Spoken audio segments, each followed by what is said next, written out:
2025 and होने में सिर्फ 4 महीने बचे हैं और मुझे ये भी पता है कि तुमने पिछले 8 महीने बर्बाद कर दिए हैं। सोच कर देखो, जब 1 जनवरी 2026 की सुबह आएगी तो ज्यादातर लोग झूठी खुशियों में डूबे होंगे, पार्टी करेंगे, जश्न मनाएंगे और एक नए साल की बधाइयां देंगे, लेकिन भीतर ही भीतर उन्हें पछतावा होगा कि उन्होंने पूरा साल यूं ही बर्बाद कर दिया। और उसी समय तुम चुपचाप एक कमरे में बैठे रहोगे और तुम्हें खुद पर गर्व होगा कि तुम इन लोगों में शामिल नहीं हो। लेकिन इसके लिए तुम्हें इन बचे हुए 4 महीनों में वो डिसीजन लेने होंगे जिनसे तुम पिछले इन 8 महीनों में भागते आए हो।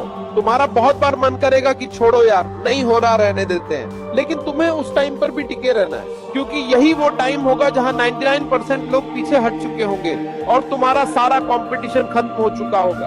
तो हमारा डिसीजन नंबर 1 है, खुद से एक सवाल करो कि तुम्हारे फेल होने की वजह क्या बनेगी। तुम सोच रहे होगे कि फेल होने की वजह तो साफ है, मेहनत न करना, टालना, आलस करना, लेकिन असली वजह इन सब के पीछे छिपी होती है। कभी गौर किया है, तुम्हें काम करने का मन होता है, तुम शुरुआत भी करते हो, लेकिन फिर अचानक दिमाग बोलता है यार आज छोड़ दे, कल कर लेंगे। वो कल कभी आता ही नहीं। असल में तुम्हारे फेल होने की सबसे बड़ी वजह होगी तुम्हारा बहाना बनाना। बहाना की घर का माहौल सही नहीं है, बहाना की मेरे पास रिसोर्सेज नहीं है, बहाना की मेरी किस्मत खराब है, बहाना की अभी टाइम ही सही नहीं है। ये सब बहाने धीरे धीरे तुम्हें अंदर से खोखला कर देंगे। और सबसे खतरनाक बात यह है कि तुम खुद को ये यकीन दिला दोगे कि मैं सच में कुछ कर ही नहीं सकता। फेलियर की असली जड़ यही है, खुद को झूठ बोलना। सोचो, अगर तुम अपने ही साथ ईमानदार नहीं हो तो किससे होगे। दुनिया तुम्हें धोखा दे सकती है, लोग तुम्हें नीचा दिखा सकते हैं, लेकिन असली बर्बादी तब शुरू होती है जब तुम खुद को धोखा देना शुरू कर देते हो। और यही तुम्हारी सबसे बड़ी गलती होगी,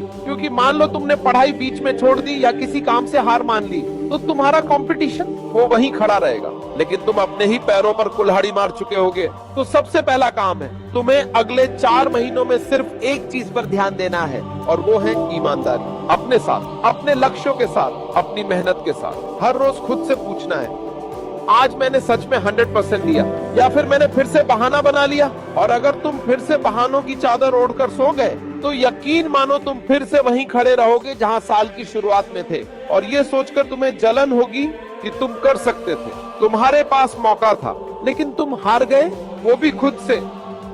अब देखो डिसीजन नंबर 2, तुम्हें कीमत क्या चुकानी होगी। हर बड़ा सपना, हर बड़ी जीत हमेशा एक कीमत मांगती है। कोई भी चीज इस दुनिया में मुफ्त नहीं मिलती, ना सफलता, ना इज्जत, और ना ही वो जिंदगी जिसका तुम सपना देखते हो। और सच ये है कि आने वाले इन 4 महीनों में तुम्हें अपनी कीमत चुकानी ही पड़ेगी। सवाल ये नहीं है कि तुम कीमत दोगे या नहीं, सवाल ये है कि किस चीज की कीमत दोगे। अगर तुम मेहनत करते हो, अपनी आदतों को बदलते हो, अपने दोस्तों की मौज मस्ती को मिस करते हो, अगर तुम्हें लाइफ में कुछ करना है तो यही तुम्हारी कीमत होगी। और अगर तुम आलस करते हो, वक्त बर्बाद करते हो और अपने बहानों के आगे झुक जाते हो, तो भी तुम्हें कीमत चुकानी पड़ेगी, लेकिन वो कीमत होगी पछतावे की। तुम्हारे अंदर धीरे धीरे जलती उस आग की, जो हर रोज तुम्हें याद दिलाएगी तुम कर सकते थे, लेकिन तुमने चुना नहीं। यानी कीमत तो दोनों रास्तों की है, फर्क सिर्फ इतना है कि एक कीमत तुम्हें आगे बढ़ाएगी और दूसरी कीमत तुम्हें वहीं गिरा देगी। सोचो, क्या तुम बनना चाहते हो जो आने वाले साल में अपनी मेहनत और त्याग पर गर्व करे,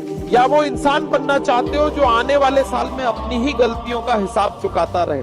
कीमत सिर्फ फिजिकल नहीं होगी, तुम्हें अकेलापन महसूस होगा, कभी लगेगा कि कोई तुम्हें समझ नहीं रहा, दोस्त कहेंगे कि तू तो बदल गया है, और फैमिली कहेगी कि तू हर वक्त काम में ही डूबा रहता है। ये सब सुनना भी कीमत है, लेकिन अगर तुम सच में जीतना चाहते हो तो ये कीमत चुकानी ही होगी, क्योंकि जो लोग बड़ी जीत पाते हैं वो हमेशा ये सच्चाई मानते हैं, या तो अभी मेहनत की कीमत दो या फिर जिंदगी भर पछतावे की। चॉइस तुम्हारी है।